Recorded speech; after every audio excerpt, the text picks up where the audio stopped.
우리에게 주신 하나님 말씀은 사도행전 8장 26절에서 40절까지 말씀입니다.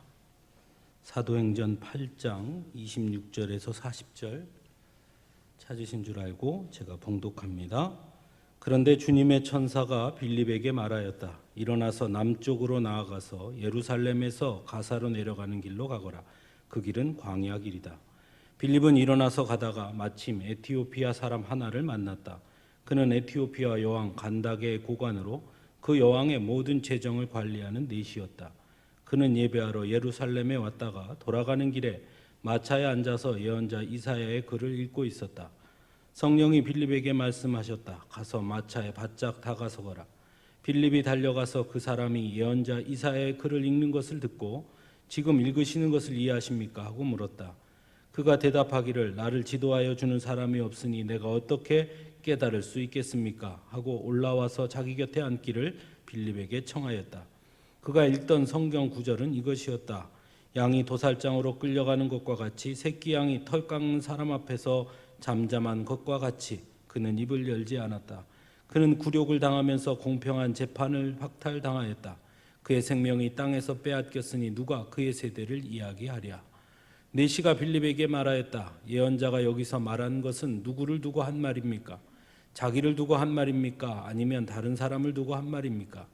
빌립은 입을 열어서 이 성경 말씀에서부터 시작하여 예수에 관한 기쁜 소식을 전하였다.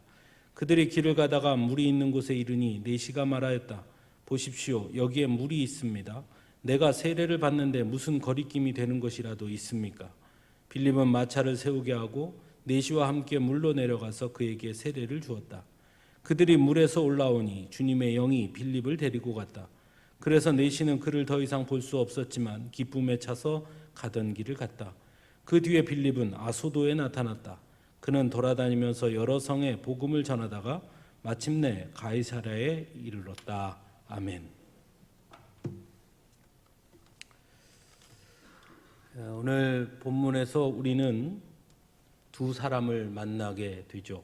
한 사람은 이름이 소개되고 있는 빌립이라는 사람이고 또 다른 한 사람은 이름은 정확하게 소개되지 않는 에티오피아 여왕 간다게의 고관으로 여왕의 모든 재정을 관리하는 내시로 소개하고 있습니다.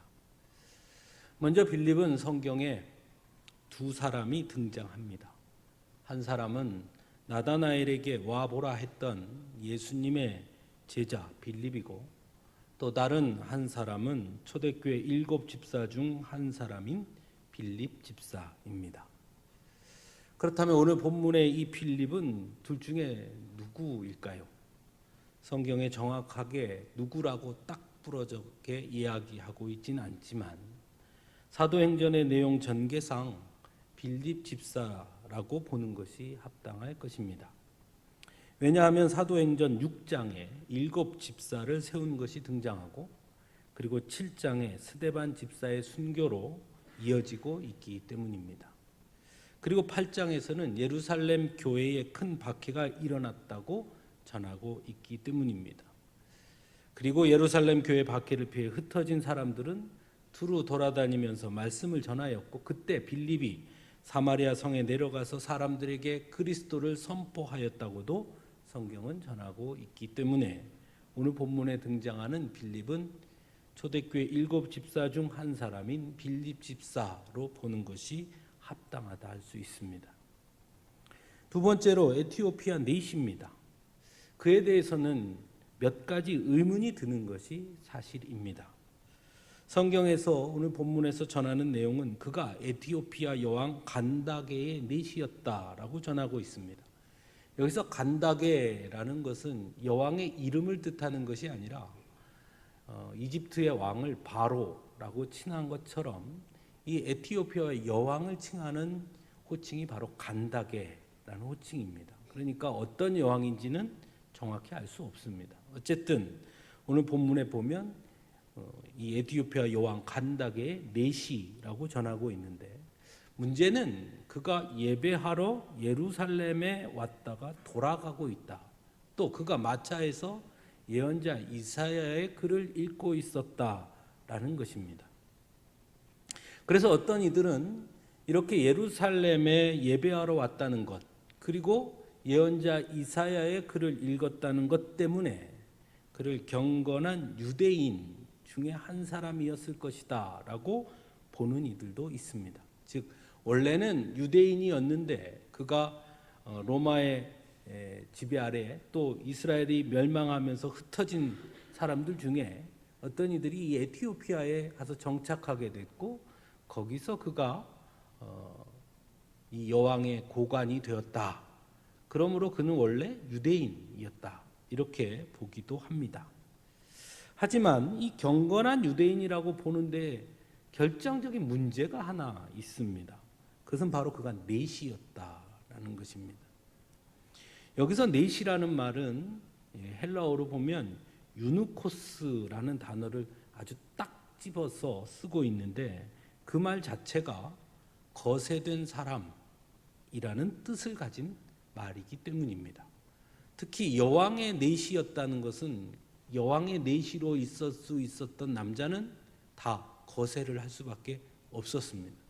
그런데 우리가 잘 아는 것처럼 거세된 사람은 이스라엘의 율법, 유대인의 율법에 의하면 부정한 사람으로 성회에 참여할 수 없다는 것이죠. 그런데 그가 만약에 경건한 유대인이었다면 그 모든 것을 알면서도 예루살렘에 예배하러, 여기서 예배라는 것은 유대인들의 예배입니다.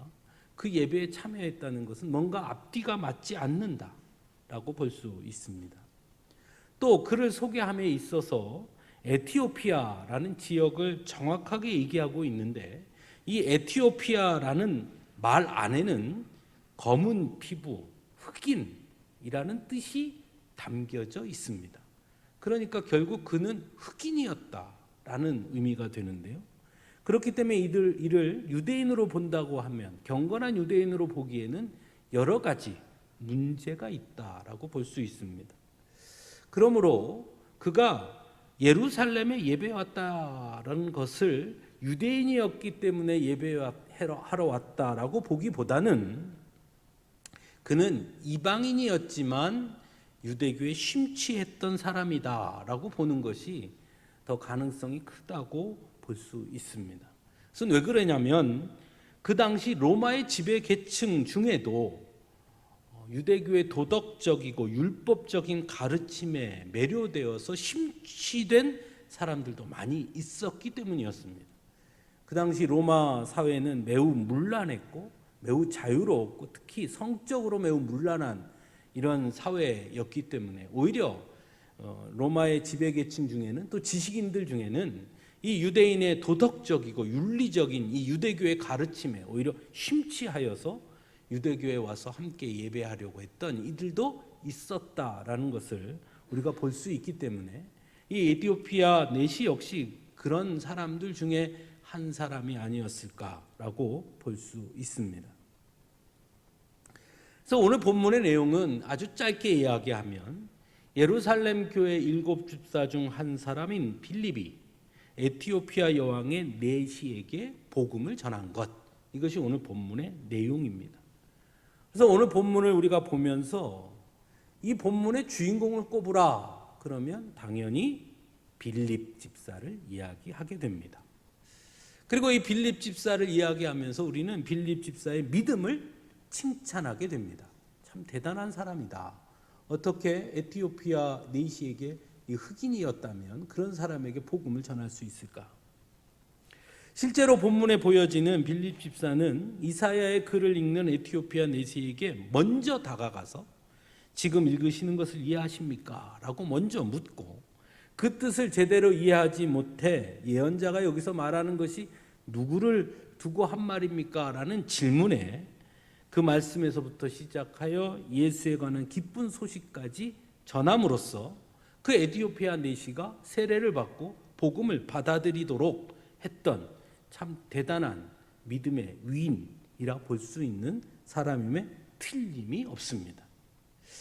그래서 이런 빌립 집사를 보면서 야, 참 믿음이 참 좋은 사람이었구나 이렇게 우리가 칭찬하게 되죠. 하지만 그것보다 더 중요한 것을 우리가 놓쳐서 안 되는 것이 있습니다. 우리가 간혹 성경을 읽으면서 위대한 인물들을 많이 만나게 되죠. 구약 성경에 보면 아브라함, 야곱, 또 요셉, 다윗, 사무엘 참 많죠. 신약 성경에 보면 사도 바울, 베드로, 또 많죠. 디모데, 수없이 많은 위대한 인물들을 만나게 됩니다. 그래서 그들의 신앙을 나도 좀 본받았으면 좋겠다 그런 생각을 하기도 하고, 때로는 왜 나는 그들과 같은 신앙을 갖지 못했을까, 나는 왜 이 모양일까 하면서 자책하기도 하는 등, 이런 위대한 신앙인들 앞에 서면 스스로 작아짐을 느끼곤 하게 됩니다. 빌립 집사 앞에 서면 여러분 어떻습니까? 마찬가지죠. 어떻게 빌립 집사는 이럴 수 있었을까? 나는 왜 이러지 못할까? 이런 생각을 하게 됩니다. 하지만 오늘 본문을 조금 더 집중해서 보면 오늘 본문의 주인공은 사실 빌립 집사가 아니었습니다. 오늘 본문의 주인공은 따로 있습니다. 먼저 빌립을 광야길로 인도하신 분, 26절에 아주 분명하게 주님의 천사다라고 전합니다. 마차에 앉아서 예언자 이사야의 글을 읽고 있던 에티오피아 내시에게 다가가도록 하신 것, 그분도 역시 성령님을 본문 29절은 분명히 전합니다. 에티오피아 내시에게 세례를 베풀어 물에서 올라오자 주님의 영이 빌립을 데리고 갔다고 분명히 전하고도 있습니다. 즉 오늘 본문의 주인공은 빌립이 아니라 성령님이라는 것을 분명하게 전하고 있다는 것입니다. 즉 성령께서 빌립 집사를 통해 일하셨고 성령께서 에티오피아 내시를 만나도록 하셨다라는 것입니다. 이처럼 우리가 성경의 위대한 인물들을 만나게 될 때 아주 중요한 것은 너무 그 한 사람의, 그 개인의 능력이나 그들의 위대함에만 집중해서는 안 된다는 사실입니다. 그들이 그토록 위대할 수 있었던 것은 그들 스스로가 뛰어나서가 아니라 오히려 그들을 사용하신 하나님의 능력이라는 것, 하나님의 함께하심이었다는 것을 볼 수 있어야 한다는 것입니다. 그러므로 우리가 오늘 같은 본문을 보면서 집중해야 할 것은 어떻게 그 사람은 임이 아니라 어떻게 하나님께 쓰임 받았느냐를 볼 수 있어야 하는 것입니다. 그런 의미에서 어떻게 빌립은 하나님께 쓰임 받았는지를 보는 것이 매우 중요하다는 것이죠. 첫 번째로 그가 하나님께 쓰임 받을 수 있었던 것은 오늘 본문에 보면 주의 천사의 명령에 순종했다는 것입니다. 주의 천사가 가라고 명한 곳이 어디였습니까? 분명히 말합니다. 광야길이었습니다. 쉽게 말해서 광야길이라는 것은 사람을 만날 수 없는 곳이죠. 아무것도 없는 황량한 곳이죠. 그곳으로 가라는 거예요. 오늘 본문 바로 앞에는 베드로와 요한이 사마리아 사람들에게 복음을 전한 내용이 등장합니다. 그리고 사마리아는 우리가 잘 아는 것처럼 그 당시 많은 사람들이 거주하고 있는 매우 큰 도시였습니다. 그런데 사실 이 사마리아 사람들에게 가장 먼저 복음을 전한 사람은 베드로와 요한이 아닙니다. 빌립 집사입니다. 그 사실을 들은 사도들이 베드로와 요한을 사마리아로 파송하게 된 것이고, 그래서 이 베드로와 요한이 사마리아 사람의 여러 마을에 복음을 전하게 된 것입니다. 그런데 갑자기 이 주님의 천사는 빌립 집사에게 이제 광야길로 가라고 명하신 것입니다. 그리고 빌립은 순종합니다. 왜 가라고 하시는지, 누구를 만날 수 있는 건지 알 수 없었지만 주님의 천사가 가라고 하시니 그저 순종합니다. 또한 마차에 앉아서 예언자 이사야의 글을 읽고 있는 생면부지의 에티오피아 내시에게 바짝 다가서라는 성령의 말씀에도 빌립은 순종합니다. 가라니 어쩔 수 없어서 마지못해 순종한 것도 아니었습니다. 본문 30절에 이렇게 말합니다. 성령의 말씀을 들은 빌립이 에티오피아 내시가 있는 마차로 달려갔다. 이렇게 전하고 있습니다. 즉 빌립 집사는 철저하게 성령의 이끄심에 자신을 맡겼고 순종했다라는 것입니다. 두 번째로 놀라운 사실은 자신을 드러내지 않는다라는 것입니다. 에티오피아 내시의 궁금증을 해결해주고 성경을 풀어 해석하고 예수님에 대한 기쁜 소식을 전하고 그에게 세례를 베풀었지만 오늘 본문 어디에도 그는 단 한 번도 자신을 드러내지 않습니다. 앞에서도 말씀드린 것처럼 사마리아에 처음 복음을 전한 사람은 빌립이었습니다. 그럼에도 불구하고 그는 자신을 드러내지 않습니다. 성령은 세례를 주고 물에서 올라오자 빌립을 데리고 갑니다. 그리고 빌립은 아소도에 나타나 거기서도 돌아다니면서 복음을 전했다라고 성경은 전하고 있습니다. 즉 빌립의 관심은 자신을 드러내는 것이 아니라 철저하게 복음을 전하는 일에 열심이었다는 것입니다. 에티오피아 내시에게 복음을 전하면서도 내가 누굽니다 하지 않았다는 거예요. 내가 이런 놀라운 일을 했던 사람입니다. 드러내지 않는다는 겁니다. 결국 오늘 본문은 빌립의 위대함이 아닌 성령의 역사를 전하고 있는 것이고 또한 성령의 그 역사에 쓰임받은 사람 빌립을 이야기하고 있다라는 것입니다. 그러므로 우리가 알아야 할 것은 우리 역시 성령의 쓰임을 받으려면 빌립 같은 사람이 되어야 한다가 아니라 우리도 성령의 쓰임을 받으면 빌립 같은 일을 할 수 있다는 것입니다. 이게 중요해요. 빌립이 이렇게 준비가 되어서 원래부터 위대한 사람이어서 성령께 쓰임 받은 것이 아니라 성령께 쓰임 받으면 이토록 놀라운 일을 감당할 수 있다는 거예요. 우리가 거기에 초점을 맞춰야 합니다. 그러므로 왜 나는 빌립 집사처럼 하지 못할까가 아니라 왜 나는 나를 사용하시고자 하시는 성령의 부르심에 집중하지 못하는 것일까를 질문해야 합니다. 성령께서 나를 사용하시겠다 하실 때에 나도 빌립처럼 그 부르심의 순종으로 응답한다면 나 역시도 빌립 집사처럼 위대한 사역자가 될 수 있다는 것을 우리가 깨달을 수 있어야 합니다. 사람을 부러워하고 그 사람과 나를 비교함으로 스스로 열등감에 빠지거나 자책하는 어리석은 사람이 아니라 나는 부족하고 연약하지만 나 같은 자도 성령의 붙들림을 받으면 위대한 사역자가 될 수 있구나 하는 자신감을 가져야 한다는 것입니다. 또 한 가지 우리가 오늘 본문에서 생각할 것은 왜 광야로 가게 하셨는가 하는 것입니다. 복음을 전하려면 이왕이면 사마리아처럼 사람이 많이 모여 있는 곳, 그곳에 가서 복음을 전하면 훨씬 더 효율적이지 않을까요? 더 많은 사람들에게 복음을 전할 수 있지 않을까요? 그런데 왜 하나님은 아무도 없는 광야로 빌립을 보냈을까요? 그리고 그 광야에서 기껏 만난 사람은 이름도 알 수 없는 에티오피아 사람 넷이었던 그 한 사람을 만나게 하셨다는 겁니다. 이처럼 하나님은 때로 많은 사람이 아닌 효율적인 아닌 하나님의 뜻을 이루도록 하신다라는 것입니다. 하필이면 광야에서 만난 내시는 앞에서 말씀드린 것처럼 유대교의 전통에 따르면 부정한 사람이었고 성회에도 들어갈 수 없는 그런 사람이었습니다. 즉 그 한 사람을 위해서 하나님은 빌립을 보낸 거예요.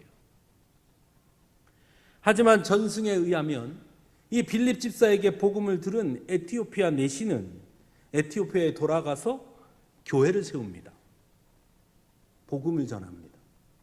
빌립 집사의 내시 전도 이후 4세기경에 에티오피아는 아프리카 국가 중 가장 먼저 그리스도교를 받아들이게 되었고 현재도 에티오피아의 종교는 그 주변이 모두 다 이슬람에 둘러싸인 환경 속에서도 에티오피아 정교회가 그 정체성을 유지하고 있다는 사실입니다.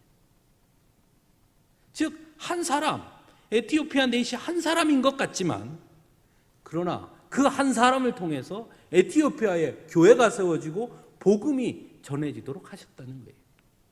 이것이 바로 우리가 알 수 없는 하나님의 일하심의 방법이고 크기라는 것입니다. 이것을 보면서 우리는 한 가지 깨닫게 됩니다. 그것은 지금 당장 나의 삶 속에서 우리가 이해할 수 없는 일이 일어난다 하더라도 왜 그랬을까? 뜻이 뭘까? 불평하고 원망하며 하나님의 뜻에 의문을 품는 것이 아니라 나는 지금 이해할 수 없지만 그럼에도 불구하고 하나님이 내게 주신 허락하신 일이라면 거기에는 하나님의 계획하심이 있음을 믿고 그저 오늘 내게 주어진 삶 속에서 최선을 다하는 것, 그것이 올바른 신앙인의 자세라는 겁니다.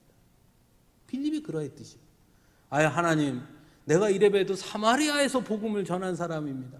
그 수많은 사람들에게 복음을 전한 사람을 나를 지금 광야에 가서 이 한 사람 만나라고요? 그렇지 않았죠. 그는 순종했고 그의 작은 순종이 그 한 사람이 에티오피아에 교회를 세웠고 지금까지도 에티오피아에 복음이 전해지도록 하셨다는 사실입니다. 마지막으로 한 가지 또 생각해 볼 것이 있습니다. 그것은 바로 빌립이라는 사람입니다. 왜 하나님이 빌립을 그곳으로 보냈을까? 수많은 사람 중에 왜 빌립일까? 빌립이 대단해서? 능력이 있어서?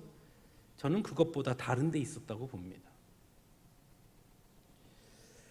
만일 빌립 집사가 만난 이 에티오피아 내시가 읽고 있던 이사야의 글을 빌립이 해석해 줄 수 없었더라면, 그럼 광야에서 에티오피아 내시를 만났다고 한들 빌립이 무엇을 전할 수 있었을까요? 빌립 집사는 말씀에 준비되어 있었던 사람이었습니다. 그래서 글을 보냈습니다. 예루살렘 교회 사도들은 성전에서 그리고 이 집 저 집에서 쉬지 않고 성경과 복음을 가르칩니다. 그리고 그 가르침을 받은 사람들 중에 믿음과 성령이 충만한 사람 7을 세웠고 그들이 바로 예루살렘 교회의 7 집사였습니다. 그래서 그 7 집사 중에 한 사람인 스데반도 대제사장 앞에 체포되었을 때 그는 정말 멋진 설교를 합니다. 주저하지 않고 성경에 대해서 아주 정확하게 전하고 있는 것을 보게 됩니다. 아브라함으로부터 시작하여 출애굽에 관한 이야기, 예수님의 오심에 대한 구약의 예언의 말씀까지도 스데반은 조금도 막힘없이 그들 앞에서 풀어 이야기를 합니다. 그만큼 초대교회 이 7 집사들은 성경에 매우 능통했다는 것입니다. 빌립 집사는 어땠을까요? 그 역시도 7 집사 중에 한 사람이었으니 그 역시도 스데반 집사처럼 성경 말씀에 능통했다고 볼 수 있을 겁니다. 그래서 그는 에티오피아 내시가 읽고 있던 이사야의 글을 해석하고 더 나아가서 예수에 관한 복음까지도 전하는데 조금도 막힘이 없었다라는 것입니다. 우리는 과연 얼마만큼 복음에 대해 준비되어 있을까? 이렇게 질문하게 되는 부분입니다. 간혹 이런 얘기를 들을 때가 있어요. 자리가 사람을 만든다. 그런 이야기를 들을 때 있습니다. 뭐 그럴 수 있죠. 근데 세상에서 그런 얘기 들을 때는 뭐 저는 잘 모르니까 뭐 그럴 수 있겠다 싶은데요. 가끔 그건 좀 아닌 것 같다 할 때가 있습니다. 교회 직분자를 세울 때 또는 임직을 할 때 그런 이야기를 가독 합니다. 아직은 부족하지만 그래도 저분은 집사님으로 임직하면 권사님이 되시면 또 그에 합당한 역할을 다 할 겁니다. 그러니까 맡기는 것이 좋겠습니다. 정말 그럴까요? 세상에서는 그런 일이 있을지도 모르겠습니다마는 하나님의 일하심에는 성경 어디를 봐도 그런 일은 일어나지 않는다는 것이 분명합니다. 하나님은 하나님이 쓰시기에 준비된 사람을 쓰십니다. 오늘날 한국교회 여러 가지 문제들이 생기는 이유 중 하나, 저는 여기에 그 원인이 있다는 생각을 할 때가 있습니다. 세상적으로는 명예도 있고 지식도 있고 능력도 있는 분들이지만 신앙적으로 준비되어 있지 않은 사람을 그저 세상의 기준으로 교회의 일꾼으로 세우기 때문에 결국 준비되지 않은 사람이 하나님의 일을 한다고 나서게 되고, 그러다 보니 당연히 하나님의 방법보다는 세상의 방법대로 일하려고 하고, 하나님의 뜻에 순종하기보다는 자신의 뜻을 내세우는 일들이 나타나기 때문이 아닌가 하는 것입니다. 오늘 이 광주 지역에도 그런 심각한 문제들이 많이 일어나는 것 같습니다. 호남신학대학교에도 야간 신대원이 생겼죠. 다 그런 것은 아니겠죠. 근데 대부분 야간 신대원에 다니시는 분들은 나이도 있으시고, 또 야간에 그 신학대학원을 다닐 만한 재력도 좀 있고, 또 그동안 교회 평신도로서 신학대학원을 갈 만큼 뜨거운 열정이 있는 분들이고, 또 지식도 사회에서 나름대로 인정받는 분들이 신학대학원을 들어오시기도 하지요. 하지만 지금 현재 평가는 어떠한가? 그분들이 과연 신학대학원을 졸업을 하고 목사 안수를 받고 목회자가 되어서 과연 그분들 중에 현재 정말 목회자로서의 그 사명을 제대로 감당한다고 할 수 있는 분들이 얼마나 될까? 돌아보면 그렇지 않아요. 저는 개인적으로 이 목회자 되는 과정에 대해서 불만이 많은 사람입니다. 대학교 4년을 졸업하고 신학대학원 3년을 해서 목사가 되죠. 저는 그 불만이 많아요. 저는 무조건 일반 대학을 졸업을 했더라도 다시 신학대학을 다니고, 그리고 다시 신학대학원을 나와야 된다. 전 그렇게 생각합니다. 서울대학교 영어영문학과를 나오고 서울대학교 법학과를 나온 것과 목회를 하는 것은 좀 다른 거 아니에요? 근데 오늘날 우리는 그것이 더 중요해져 버렸어요. 왜 그럴까요? 세상의 준비가 하나님께 쓰임받는 준비가 되는 것과 같은 것이 아니에요. 착각한다는 거예요. 하나님께 쓰임받기 위해서는 뭐가 필요합니까? 겸손함이고 낮아짐이고 순종이에요. 근데 그게 안 돼요. 왜? 내가 잘났으니까요. 하나님께 쓰임받은 사람은 쓰임받을 수 있도록 스스로를 준비할 수 있어야 돼요. 그리고 준비되어야 있어야 한다는 걸 결코 양보해서도 안 되고, 쓰임받을 준비가 되어 있는 사람을 세우는 것이 매우 중요해요. 오늘 저희 교회 옆에 교회 월성교회 목사님의 위임식이 있어요.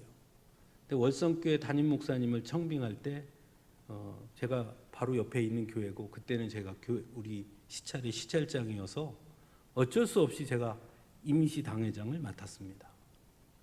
그래서 담임 목사님을 청빙하기 위해서 이력서를 참 많이 받았어요. 저에게 개인적으로 막 로비를 한 분도 있었고 그랬습니다. 총 한 20통도 넘게 왔어요, 이력서가. 거기에는 학력이 뛰어난 분도 많았고요, 외국 유학 갔다 온 분들도 많았어요. 더 큰 교회에서 부목사 하신 분도 있었고요. 정말 제가 봐도 와 할 정도로 많이 있었습니다. 근데 오늘 목사 위임받는 우리 이사무원 목사님은요, 그 교회 교육전도사 했던 분이에요. 어머니 아버지가 그 교회 성도였어요. 왜 성도들이 그분을 세웠느냐? 이유는 아주 간단했어요. 그분 어머니 아버지의 믿음을 봤다는 거예요. 그분이 교육전도사 할 때 교회에서 얼마나 겸손하게 잘했는지 기억하고 있는 거예요. 그 장로님들과 청빙위원들의 딱 한마디였어요. 우리는 학력도 필요 없어요. 어디 교회 출신도 중요하지 않아요. 제일 중요한 건 우리는 그분을 안다는 거예요. 얼마나 겸손한 분인지. 그래서 그분을 청빙했어요. 그리고 지금 오늘 위임식을 합니다. 제가 그 교회 그 일들을 겪어보면서 야, 참 이 교회 성도들이 참 멋있구나 그런 생각을 했어요. 정말 중요한 것은 하나님께 쓰임받을 그 자리에 준비되어 있는 사람이에요. 다른 것이 아니라. 사랑하는 성도 여러분, 우리는 오늘 빌립 집사를 만났습니다. 성경은 그가 어떤 사람인지 소개하지 않습니다. 그 집안이 어떠했는지, 얼마나 배운 사람인지, 어떤 직업을 가졌는지, 어떤 능력이 있는지 아무런 소개를 하지 않습니다. 빌립에 대해서 소개하는 것은 딱 하나입니다. 믿음과 성령이 충만한 사람이었다. 왜냐하면 하나님은 세상의 그런 기준으로 사람을 택하시지도 쓰시지도 않기 때문입니다. 만약 하나님께서 그런 기준으로 사람을 쓰시고자 택하셨다면 솔직히 말씀드려서 여기 있는 우리는 하나님께 부름받을 만한 자격이 된다고 생각하십니까? 저부터 부족한 사람일 겁니다. 하나님은 그저 믿음과 성령이 충만한 사람이면 됐습니다. 그래서 하나님 앞에 순종할 줄 아는 사람이면 됐습니다. 사도들의 가르침을 잘 받아 하나님의 말씀을 항상 묵상하고 하나님의 말씀에 순종하는 사람이면 됐습니다. 왜 거기를 가야 하냐고, 왜 하필이면 내시냐고, 왜 나냐고 묻지 않고 자신을 드러내지도 않고 그 일에 관심도 없는 하나님이 쓰시고자 하시는 곳에 하나님의 쓰심으로 쓰임받는 것으로 만족하는 그런 사람은 그러면 되는 겁니다. 하나님은 그런 사람을 쓰신다는 겁니다. 이것은 무엇을 의미하는 것일까요? 우리는 흔히 이렇게 고백하죠. 하나님은 그때나 지금이나 동일하신 분이라고요. 그건 뭘 의미합니까?